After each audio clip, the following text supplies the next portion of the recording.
നമ്മളൊക്കെ സ്ഥിരം ഫേസ് ചെയ്യുന്ന ഒരു പ്രശ്നമാണ് ഈ ഫോൺ വലയിടത്തും വെച്ചിട്ട് പിന്നെ അത് കാണാതെ പോകും, പിന്നെ നോക്കിയാൽ കാണത്തുമില്ല, പിന്നെ ഇതിന്റെ പിന്നാലെ ഒരു ബഹളമാണ്. വീട്ടിൽ മൊത്തത്തിലൊരു വലിയൊരു സംഘർഷാവസ്ഥ തന്നെ പലപ്പോഴും സൃഷ്ടിക്കാറുള്ളൂ. ഫോൺ മാത്രമല്ല, അങ്ങനെ പല സാധനങ്ങളുണ്ട്. കുറച്ച് കഴിയുമ്പോൾ ഇത് അപ്രതീക്ഷിതമായിട്ട് എവിടെ നിന്നെങ്കിലും ഈ ഫോൺ പ്രത്യക്ഷപ്പെടുന്നത് കാണാൻ പറ്റും. ചില ആൾക്കാർക്ക് 1-2 ദിവസം കഴിഞ്ഞൊക്കെ പ്രത്യക്ഷപ്പെട്ടിട്ടുണ്ടെന്നാണ് പറയുന്നത്. ഇത് മാനിഫെസ്റ്റേഷൻ ഒന്നും അല്ല കേട്ടോ. ഇത് ബേസിക് ആയിട്ട് പറയുകയാണെങ്കിൽ നമ്മുടെ തന്നെ ബ്രെയിനിന്റെ ഒരു ഫംഗ്ഷനാണ്. അതായത് ബ്രെയിനിൽ ഒരു ഡീഫോൾട്ട് മോഡ് നെറ്റ്വർക്ക് എന്ന് പറയും, DMN എന്ന് പറഞ്ഞാൽ അതിനർത്ഥം എപ്പോഴാണോ നമ്മൾ കൂടുതൽ കൺഫ്യൂസ്ഡ് ആയിട്ട് ഒരു കാര്യത്തെക്കുറിച്ച് ചിന്തിച്ചുകൊണ്ടിരിക്കുന്നത് ആ സമയത്ത് ബ്രെയിൻ ക്ലട്ടേഡ് ആവുന്ന സമയത്ത് അതിന്റെ ഫോക്കസ് നഷ്ടപ്പെടും. അതേസമയത്ത് അതിൽ നിന്ന് റിലീസ് ആവുന്ന സമയത്ത് ഈ DMN വീണ്ടും ആക്ടിവേറ്റഡ് ആവും. DMN ആക്ടിവേറ്റഡ് ആവുന്ന സമയത്താണ് ആക്ച്വലി പലപ്പോഴും ക്രിയേറ്റീവ് ആയിട്ടുള്ള കാര്യങ്ങൾ ഉണ്ടാവുന്നതും പെട്ടെന്നാണ് മെമ്മറി വരുന്നത്.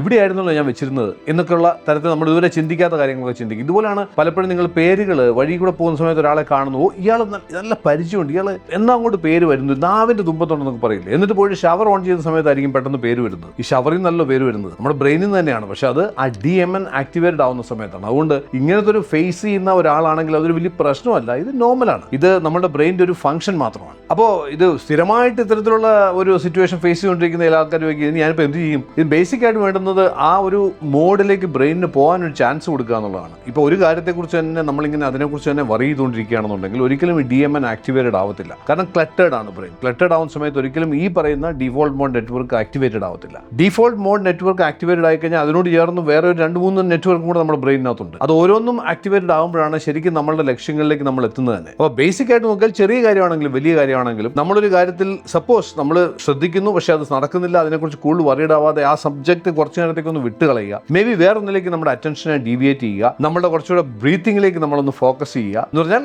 നോർമൽ ബ്രീത്തിങ്ങിലേക്ക് കൊണ്ടുവരിക. ഇതുപോലുള്ള കാര്യങ്ങൾ ചെയ്യുക. അല്ലെങ്കിൽ മറ്റൊരു ആക്ടിവിറ്റി എന്തെങ്കിലും മേ ബി ആ സമയത്തായിരിക്കും നമ്മുടെ ഫ്രണ്ട്സുമായിട്ട് ഡിസ്കസ് ചെയ്യാൻ പറ്റുന്ന ഒരു കാര്യത്തെക്കുറിച്ച് സംസാരിക്കുക, മേ ബി ഒരു ഫോൺ കോൾ ചെയ്യുക. ഇത്തരത്തിലുള്ള എന്തെങ്കിലും കുറച്ച് ആക്ടിവിറ്റികളിലേക്ക് നമ്മൾ ഇൻവോൾവ് ചെയ്ത് കഴിഞ്ഞാൽ ഓട്ടോമാറ്റിക്കലി ആ ആക്ടിവിറ്റി കഴിയുന്ന സമയത്ത് ഓട്ടോമാറ്റിക്കലി ഇത് പോപ്പപ്പ് ചെയ്യുന്ന കാണാൻ പറ്റും. അപ്പോൾ അതുകൊണ്ട് സൊല്യൂഷൻ നിങ്ങളുടെ കയ്യിൽ തന്നെ ഉണ്ട്. ഇത്തരത്തിലുള്ള ഒരു പ്രശ്നം എന്ന് പറയുന്നത് എല്ലാ ആൾക്കാരും ഫേസ് ചെയ്യുന്നതാണ്. നമുക്ക് എല്ലാവർക്കും ഇത് ഓരോ ദിവസവും അനുഭവിക്കുന്നതാണ്. പലപ്പോഴും സംഭവിച്ചിട്ടുള്ളത് ഇത്തരത്തിലുള്ള ചില കൺഫ്യൂഷൻസ് ഉണ്ടാകുന്ന സമയത്ത് അതിനുശേഷം ബ്രെയിൻ തരുന്ന സിഗ്നൽസ്, ഇൻസൈറ്റ്സ്, ആഹാ മൊമെന്റ്സ് എന്നൊക്കെ പറയും, അത് പലപ്പോഴും വളരെ പവർഫുൾ ആയിരിക്കും. അതുകൊണ്ടാണ് നോർമലി കേട്ടിട്ടുണ്ടാവാം, every creativity before that there is a chaos, അല്ലെങ്കിൽ every chaos leads to a creativity. അതും ഇത് തന്നെയാണ്.